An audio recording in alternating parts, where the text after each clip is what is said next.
बिस्मिल्लाहिर्रहमानिर्रहीम। Artificial intelligence knowledge representation. आज हमने लेक्चर 7-8 कवर करना है। नॉलेज रिप्रेजेंटेशन का मतलब यह है कि किस तरह हमने एआई बेस्ड सिस्टम्स के अंदर नॉलेज को या डाटा को कैसे रिप्रेजेंट करना है। जिस तरह कंप्यूटर की मेमोरी के अंदर डाटा स्ट्रक्चर्स आप लोगों ने पढ़ी हैं। डाटा स्ट्रक्चर्स क्या हैं? वो बेसिकली स्टोरेज टेक्निक्स हैं कि किस तरह कंप्यूटर के अंदर डाटा को स्टोर किया जाता है। जिस तरह लिंक लिस्ट हो गई, वो एक तरीका है डाटा को स्टोर करने का। ये जिस तरह अरे हो गई, अरे भी एक मेथड है डाटा को स्टोर करने का in the RAM of in the memory of computer. इस तरह इसके अलावा जो है ट्रीज़ हो गए, ग्राफ्स हो गए, ये डिफरेंट मेथड्स हैं डाटा को स्टोर करने का। अच्छा, तो एआई बेस्ड सिस्टम के अंदर जो है नॉलेज को रिप्रेजेंट करना है, यानी डाटा को कैसे रिप्रेजेंट करना है, इसके अंदर डिफरेंट टेक्निक्स हैं, डिफरेंट मेथड्स हैं, वो आज हम देखेंगे। ठीक है, रिप्रेजेंटेशन किस चीज़ की रिप्रेजेंटेशन? फैक्ट्स की, प्रोसीजर्स की और मीनिंग। एआई बेस्ड सिस्टम जो हैं वो एजेंट्स डील विद नॉलेज, यानी नॉलेज मतलब डाटा। जो भी एआई बेस्ड सिस्टम होगा या कोई भी ऐसी डिवाइस होगी, कोई मशीन होगी जो एआई बेस्ड होगी, वो बेसिकली सारा डाटा के ऊपर या नॉलेज के ऊपर डिपेंड कर रही होती है। तो उसने कुछ facts, believe and observe knowledge, उसने कुछ फैक्ट्स को कंसिडर करना है, प्रोसीजर्स यानी जो फंक्शंस हैं उनको इम्प्लीमेंट करना है, और meaning, relate and define knowledge.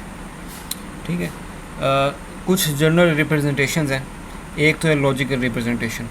ठीक है, लॉजिकल रिप्रेजेंटेशन जिस तरह यहाँ नाम से ज़ाहिर हो रहा है, ठीक है, पर लॉजिकल यानी लॉजिक होगी या ज़ीरो होगी या वन होगी, वो प्रोपोजिशनल लॉजिक में आ रहा है, जहाँ पे ट्रू फॉल्स होंगे। जहाँ पे ट्रू फॉल्स होंगे उनको बोलते हैं प्रोपोजिशनल लॉजिक, और उसके अलावा जहाँ पे प्रेडिकेट्स बनेंगे उनको बोलते हैं फर्स्ट ऑर्डर प्रेडिकेट लॉजिक। ये प्रेडिकेट कैसे बनेंगे ये आज हम देखेंगे। उसके बाद कुछ प्रोडक्शन रूल्स हैं और सीमेंटिक नेटवर्क्स हैं, ये नेक्स्ट लेक्चर का पार्ट है। लेकिन आज हमने ये नॉलेज रिप्रेजेंटेशन हमने देखनी है और देखना है कि किस तरह प्रेडिकेट लॉजिक के थ्रू डाटा को स्टोर किया जाता है कंप्यूटर एआई बेस्ड सिस्टम्स की मेमोरी के अंदर।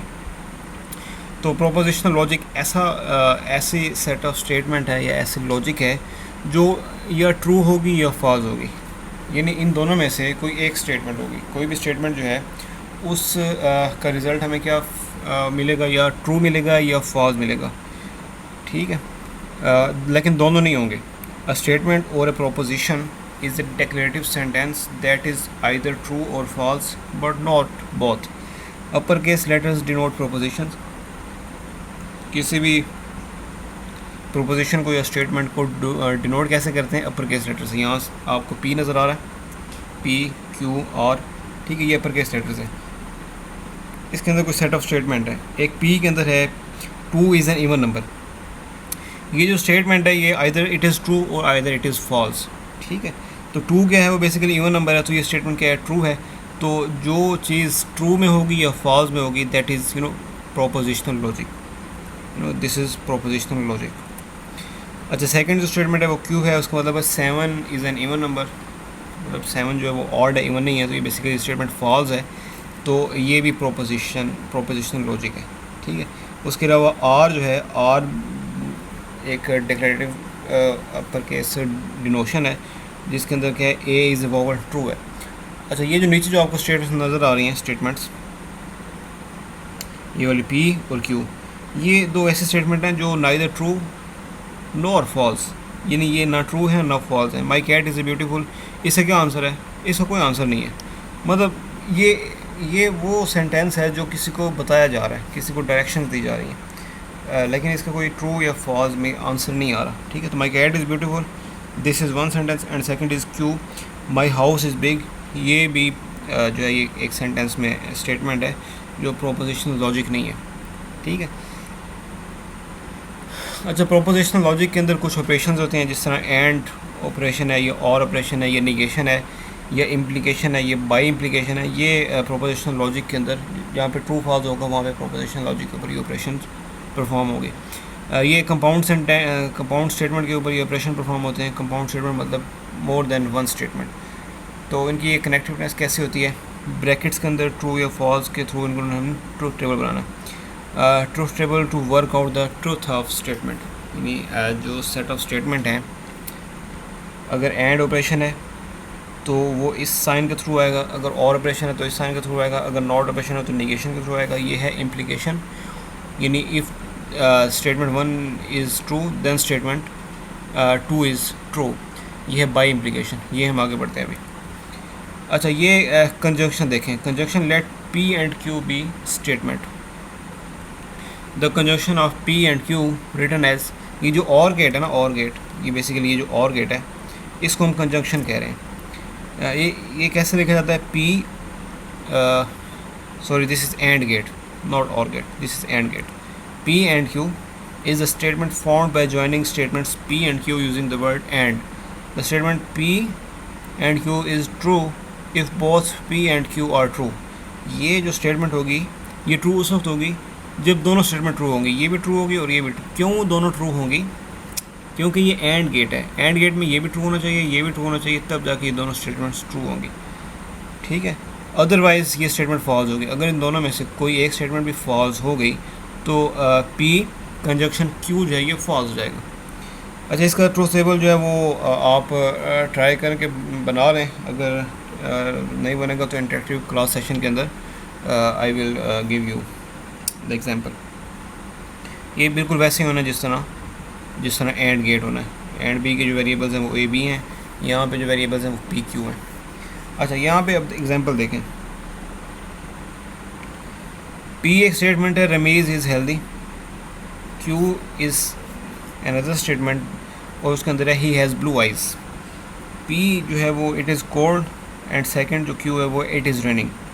फिर पी के अंदर एक स्टेटमेंट है, स्टेटमेंट के अंदर कोई मैथमेटिकल फार्मूला या मैथमेटिकल जो है वो एक्सप्रेशन भी आ सकती है। 5x + 6 = 26, this is one expression. And Q के अंदर जो सेकंड एक्सप्रेशन आ रही है वो है x > 3। ठीक है, ये इसका आपने देखना है। तो इससे क्या बनेगा? p कंजंक्शन q क्या बनेगा? यानी दो स्टेटमेंट हमारे पास, एक p है दूसरा q है। p कंजंक्शन q क्या बनेगा? Rameez is healthy and he has blue eyes. और जो सेकंड सेट ऑफ स्टेटमेंट है p and q, it is cold and it is raining. Third जो है 5x + 6 = 26 एंड x > 3। ठीक है, ये कंजंक्शन हमने बनाया।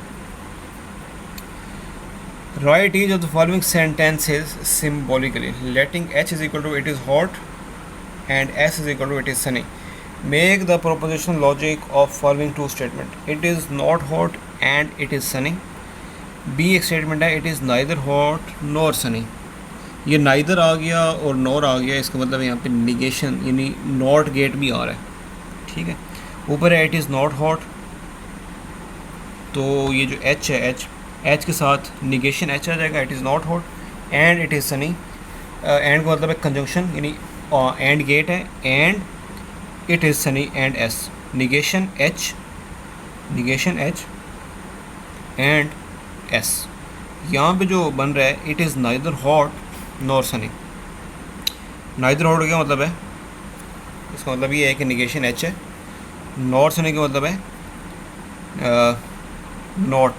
नॉट एस, तो negation H and negation S. The given sentence is equivalent to it is not hot and it is sunny. ये मैंने बताया, negation H and S. Second है it is not hot and it is not sunny, ये है negation H and negation S. आगे है disjunction. एक था conjunction, second is disjunction. Disjunction है let P and Q be statement, इसका मतलब ये और गेट है। Disjunction of P and Q denoted by P और Q. The compound sentence formed by joining statement P and Q using the word और। यानी दो statement हैं, उनको हमने उसका हमने डिसजंक्शन बनाना है, यानी इन दोनों स्टेटमेंट के दौरान हमने और गेट लगाना है।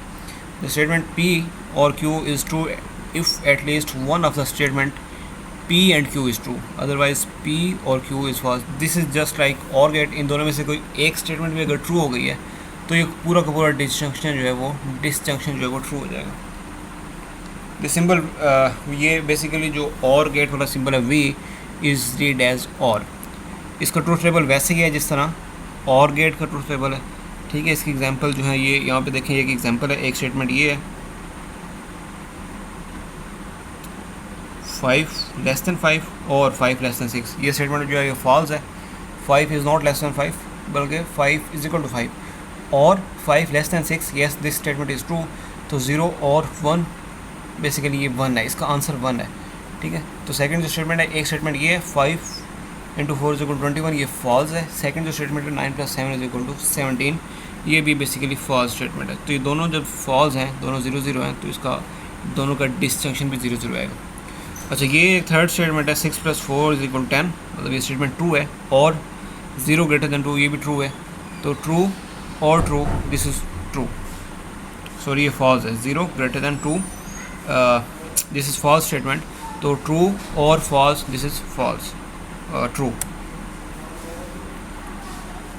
अच्छा, ये एक स्टेटमेंट है P it is cold, Q it is raining, right simple verbal sentences which describe each of the following statement. ये कुछ ऑपरेशन है, ये कुछ ऑपरेशंस हैं, operations negation P, negation Q, P conjunction Q, P disjunction Q, negation P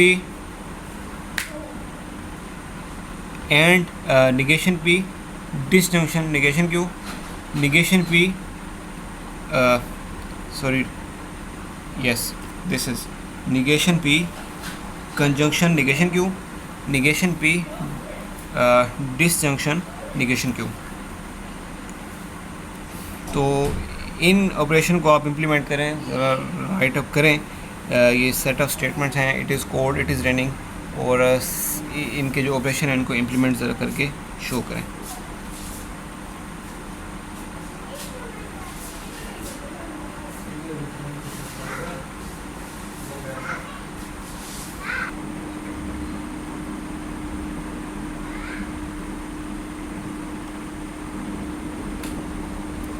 अच्छा, ये देखेंगे implication जो है, ये this is third thing after conjunction and disjunction. Let P and Q be statement. The statement if P then Q is called an implication और conditional proposition. इसको conditional proposition भी बोलते हैं। मतलब ये कि अगर जो है स्टेटमेंट ट्रू, P जो है वो ट्रू है, then Q will be happen. The implication if P then Q is written as P, मतलब एरो साइन Q।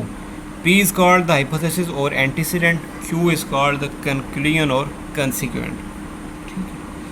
ये इसके मैथमेटिकल लॉजिक है। Let P today is Sunday at Q जो है उसके अंदर एक स्टेटमेंट है I will wash the car. तो P इम्प्लीकेशन Q क्या होगा, if today is Sunday then I will wash the car, ठीक है। तो इसका कन्वर्स क्या बनेगा, ये कन्वर्स देखें, कन्वर्स जो है, कन्वर्स का मतलब ये है कि Q पहले आ जाएगा, P बाद में आ जाएगा, ठीक है। Converse of this implication is written as Q implies P, मतलब ये if I wash the car then today is Sunday. Q मतलब पहले, if I wash the car, this is if I wash the car then today is Sunday, ठीक है। Third इसकी जो statement बन रही है वो इन्वर्स है। Inverse of this implication is, inverse का मतलब ये है कि इस स्टेटमेंट को, यानी इम्प्लीकेशन को आपने दोनों के साथ निगेशंस कर देनी है। Negation P implies negation Q, ठीक है। तो P की जो निगेशन बनेगी वो क्या बनेगी, if today is not Sunday then I will not wash the car, ठीक है, then I will not wash the car. और कन्वर्स की जो बन रही है वो है कंट्रा पॉजिटिव। ये आपने याद रखना है, C for converse and C for कंट्रा positive, ठीक है। कंट्रा पॉजिटिव का मतलब ये है कि कन्वर्स की हर एक स्टेटमेंट के साथ Q इम्प्लाइज P को आपने कर देना है निगेशंस। दोनों स्टेटमेंट के साथ आपने निगेशन कर देना है, यानी नॉट गेट लगा देना है। तो then the contrapositive of this implication is negation Q implies negation P। negation Q implies negation P का मतलब ये है I will not wash the car if today is not Sunday, ठीक है। negation Q, if I do not wash the car then today is not Sunday, ठीक है। first statement is this happening and then second statement this is happening, ठीक है। आगे by implication, by implication का मतलब ये है कि if and only if P, if and only if Q, this is called by implication और by conditional. इसको बाई कंडीशनल भी बोलते हैं, ठीक है। तो ये बाई कंडीशनल का जो एरो हेड है वो दोनों साइड्स पे है, ठीक है। तो इसका जो ट्रूथ टेबल बनेगा वो स्टेटमेंट P जो है वो हमेशा ट्रू होनी चाहिए, ठीक है, हमेशा ट्रू होनी चाहिए। अच्छा, आगे हैं प्रेडिकेट लॉजिक। प्रेडिकेट लॉजिक ये भी एक मेथड है, एक वे है। यानी प्रेडिकेट्स में उन्होंने जो सेट ऑफ स्टेटमेंट है उसका हम कैसे यानी प्रेडिकेट बनाते हैं। The propositional logic combines atoms, an atom contains no propositional connectedness, have no structure. ठीक है, तो प्रोपोजिशनल लॉजिक जो है वो बेसिकली या ट्रू या फॉल्स की स्टेटमेंट दे रही होती है, लेकिन प्रेडिकेट्स जो है वो पूरी एक स्टेटमेंट को फंक्शनल फॉर्म में, डाटा की फॉर्म में कैसे स्टोर करना है ये हमें बता रही होती है। ठीक है, अब ये देखें एक स्टेटमेंट है टुडे इज़ वेट, ये एक जनरल स्टेटमेंट है। इसकी जो प्रॉपर्टी है वो ये है कि टुडे का जो टेम्परेचर है या जो इन्वायरमेंट है वो क्या है, वो वेट है। ठीक है, तो ये जो जो जनरल टर्म है, एक होती है जनरल टर्म, एक होती है स्पेसिफिक टर्म, एक होती है सब क्लास, एक होती है सुपर क्लास। तो सब क्लास जो है वो बेसिकली टुडे, उसको हम ब्रैकेट के अंदर लिख रहे हैं, और सुपर क्लास जो है वो इज़ वेट। ठीक है, यानी ये जो है वो टुडे का क्या है, टेम्परेचर है या इन्वायरमेंट है, वो हम ब्रैकेट से पहले लिख रहे हैं। ठीक है, तो टुडे इज़ वेट। रिलेशंस क्या हैं, ये लाइक्स, जॉन लाइक्स एप्पल। ठीक है, तो ये जो अंदर जो स्टेटमेंट आ रही हैं, जॉन लाइक्स एप्पल, ये बेसिकली लाइक क्या है, एक रिलेशन है, एक फंक्शन है जो शुरू हो रहा है ब्रैकेट से, उसके अंदर दो प्रॉपर्टीज़ हैं, एक जॉन है कॉमा एप्पल। ठीक है, तो जॉन जो है वो क्या करता है, लाइक करता है एप्पल्स को। This is predicate of relation. ठीक है, इनको फर्स्ट ऑर्डर लॉजिक भी बोलते हैं। कांस्टेंट और ऑब्जेक्ट, जॉन एप्पल, ये जो हैं ये कांस्टेंट है, और ये जो ब्रैकेट से जो बाहर है लाइक, ये बेसिकली एक रिलेशन है या फंक्शन है। इसका जो प्रेडिकेट बना है वो क्या है, प्रॉपर्टीज़ और प्रॉपर्टीज़ एंड रिलेशन। ठीक है, प्रॉपर्टीज़ या रिलेशन। अच्छा, एक कंप्यूटेबल प्रेडिकेट भी होता है। कंप्यूटेबल प्रेडिकेट क्या है, if you have worked in MATLAB, MATLAB के अंदर बना फंक्शन है वो बिल्कुल ऐसे ही है। ग्रेटर देन के अंदर जो है वो जी टी की बेसिकली ग्रेटर देन है, if this is greater than this. ठीक है, less than this property is less than this property, यानी first property is less than second property. Functions क्या हैं, ट्रांसफॉर्म ऑब्जेक्ट। ठीक है, फंक्शंस क्या करते हैं, ऑब्जेक्ट को ट्रांसफॉर्म करते हैं। Fruit of apple tree. ठीक है, एप्पल ट्री क्या है, दिस इज़ फ्रूट। ठीक है, और जॉन क्या करता है, लाइक करता है इस चीज़ को। मतलब ये जिस तरह ये जीटी था, जीटी के अंदर फर्स्ट स्टेटमेंट है वो first thing is greater than second thing. तो ये जॉन क्या कर रहा है, जॉन लाइक्स कर रहा है सेकंड थिंग। फर्स्ट थिंग वो क्या है, ये लाइक कर रहा है क्या चीज़, second thing. So the complete statement is John likes, क्या लाइक है, फ्रूट ऑफ एप्पल ट्री। ठीक है, तो आगे वेरिएबल्स को भी हम इस तरह रिप्रेजेंट कर सकते हैं। फॉर इंस्टेंस एक पूरा सेट है, सेट, और उस सेट के अंदर लेट से स्टूडेंट्स हैं। कौन से स्टूडेंट्स हैं, वो स्टूडेंट्स हैं जो एआई पढ़ रहे हैं, आर्टिफिशियल इंटेलिजेंस के स्टूडेंट। ठीक है, उस सेट का नाम है एक्स। ठीक है, और ये स्टूडेंट जो हैं वो एप्पल को भी लाइक करते हैं, तो these students likes apples. X क्या है, बेसिकली एक्स एक सेट है जिसके अंदर वो सारे स्टूडेंट्स हैं। ठीक है, ये आगे प्रेडिकेट्स हैं। प्रेडिकेट्स जो हैं वो बिल्कुल इसी तरह ऑब्जेक्ट की जो प्रॉपर्टी है उसको हम शो कराते हैं। कैसे शो कराते हैं, जिस तरह हमने ये फर्स्ट ऑर्डर लॉजिक के अंदर देखा है। ठीक है, तो यस, ये मार्कस वाज ए मैन। ये मार्कस क्या है, तो मार्कस बेसिकली एक नेम है किसी, दिस इज़ नाउन, किसी भी पर्सन का नेम है। ठीक है, तो ये बेसिकली एक सब क्लास है, उसकी सुपर क्लास मैन है। तो Marcus was a man, Marcus was a Pompeian. ये मार्कस जो है वो पॉम्पियन, बेसिकली पॉम्पियन जो है वो रोमन एम्पायर का एक सिटी है। ठीक है, तो मार्कस जो है वो पॉम्पियन है। ठीक है, सीज़र वाज ए रूलर, उसी रोमन एम्पायर के अंदर एक रूलर है, उसका नाम सीज़र है। ये नेम है और ये उसकी प्रॉपर्टी है। Caesar was a ruler. Marcus try to assassinate Caesar. अब ये ट्राई टू असैसिनेट जो है ये बेसिकली एक रिलेशन बन रहा है, और उसके अंदर जो है दो चीज़ें आ रही हैं, दो ऑब्जेक्ट आ रहे हैं, एक मार्कस आ रहा है और एक सीज़र आ रहा है। ठीक है, मार्कस जो है वो फर्स्ट ऑब्जेक्ट है, जिस तरह यहाँ पे हमने देखा था, first object greater than second object. ठीक है, यहाँ पे देखें first object try to assassinate second object. तो ट्राई टू असैसिनेट एक फंक्शन बनेगा, उसके अंदर दो चीज़ें आ रही हैं, मार्कस आ रहा है और सीज़र आ रहा है। सो यहाँ पे क्या बनेगा, Marcus try to assassinate Caesar. ठीक है, तो इसमें हमने प्रेडिकेट्स बनाने हैं। तो इसके अंदर क्वांटिफायर्स जो हैं वो एक्सप्रेस होते हैं, यूनिवर्सल क्वांटिफायर होते हैं और एग्जिस्टेंशियल क्वांटिफायर होते हैं इसी प्रेडिकेट के अंदर या फर्स्ट ऑर्डर लॉजिक के अंदर। तो ये फॉर ऑल जो है, ये बेसिकली फॉर ऑल का मतलब है फॉर द होल थिंग, यानी ये यूनिवर्सल है। अगर आपकी क्लास की बात की जाए तो आपकी क्लास के अंदर अगर सारे सब्जेक्ट अगर सारे स्टूडेंट्स जो हैं, अगर सारे स्टूडेंट्स एप्पल लाइक करते हैं तो हम कहेंगे येस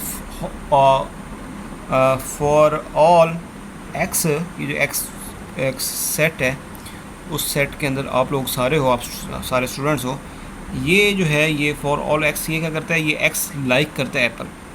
अच्छा, ऐसे स्टूडेंट जो आपकी क्लास में से सिर्फ कुछ स्टूडेंट्स हैं जो एप्पल लाइक करते हैं, तो हम कहेंगे there exist and existential quantifier not for all. Existential है देयर एग्जिस्ट, जिस तरह ये ई है, ये रोटेटेड है 180 डिग्री के ऊपर, 180 डिग्री के ऊपर। ठीक है, तो there exist X likes, X क्या करता है, एक्स लाइक्स एप्पल। ठीक है, अच्छा ये दो स्टेटमेंट है, every student likes artificial intelligence, और सेकंड स्टेटमेंट है some students like artificial intelligence. ये बेसिकली क्वांटिफायर्स हैं। एवरी का मतलब है सारे, सम का मतलब है कुछ। जब सारे आ जाएंगे तो इसका मतलब है यहाँ पे फॉर ऑल एक्स आएगा, या कोई भी सेट का नाम अगर आप लिखना चाह रहे हैं। सम स्टूडेंट का मतलब है देयर एग्जिस्ट सम स्टूडेंट्स, ठीक है, लाइक्स आर्टिफिशियल इंटेलिजेंस। बाद में गेट करें तो इसका आपने क्वांटिफायर बनाना बिल्कुल ऐसे ही बनेगा जिस तरह ये बना हुआ है। ठीक है, लेकिन यहाँ पे ऑब्जेक्ट चेंज हो जाएगा। ठीक है, यहाँ पे एप्पल है तो वहाँ पे क्या आएगा, AI आ जाएगा। लाइक्स वैसे रहना, ये ज़रा आपने बनाना है। ठीक है, ये जो है ये थोड़ी एडवांस चीज़ें हैं, ये फिर हम जब इंटरेक्टिव क्लास होगी उसके अंदर फिर हम देखेंगे। अच्छा, ये देखें प्रेपोजिशनल लॉजिक और फर्स्ट ऑर्डर लॉजिक का जो डिफरेंस है। प्रेपोजिशनल लॉजिक जो है वो बेसिकली क्या है, ट्रू या फॉल्स स्टेटमेंट है, और फर्स्ट ऑर्डर लॉजिक जो है वो प्रेडिकेट्स हैं, यानी ऑब्जेक्ट्स का हमने रिलेशन बनाना है और रिलेशन को हमने एक्सप्रेस करना है शॉर्ट फॉर्म के अंदर। यानी कंप्यूटर को, AI बेस्ड सिस्टम को हमने पूरी सेट ऑफ स्टेटमेंट नहीं देनी। सेट ऑफ स्टेटमेंट के अंदर हेल्पिंग वर्ब भी आते हैं, नाउन्स भी आते हैं, प्रोनाउंस भी आते हैं, ठीक है, सारी चीज़ें आती हैं, लेकिन हमने यहाँ पे सिर्फ कुछ चीज़ें देनी है। जिस तरह यहाँ पे देखें फर्स्ट ऑर्डर लॉजिक के अंदर टॉल एक प्रॉपर्टी है, आगे जो है वो ऑब्जेक्ट क्या है, जॉन। तो इसका मतलब हमें पढ़ने से भी पता चल रहा है, तो AI बेस्ड सिस्टम के अंदर उसको ऐसे आइडिया हो जाएगा कि this is what, yes this is John. जो है ये ऑब्जेक्ट, ब्रैकेट के अंदर जो ऑब्जेक्ट है वो क्या है, टॉल है। ठीक है, ये इसका ऑब्जेक्ट है। तो प्रेपोजिशनल लॉजिक के अंदर कुछ जनरलाइजेशन या स्पेशलाइजेशन नहीं होती। ठीक है, जिस तरह ट्रायंगल हैज़ 3 साइड्स, वहाँ पे हम जनरल बात नहीं बता सकते। ठीक है, तो यहाँ पे अगर हमने एक्सप्रेस करना है तो हम कहेंगे यस ट्रायंगल हैज़ कितने नंबर ऑफ़ साइड्स हैं, 3। ठीक है, this is all for today. Next lecture के लिए इंशाल्लाह आ जाएगा।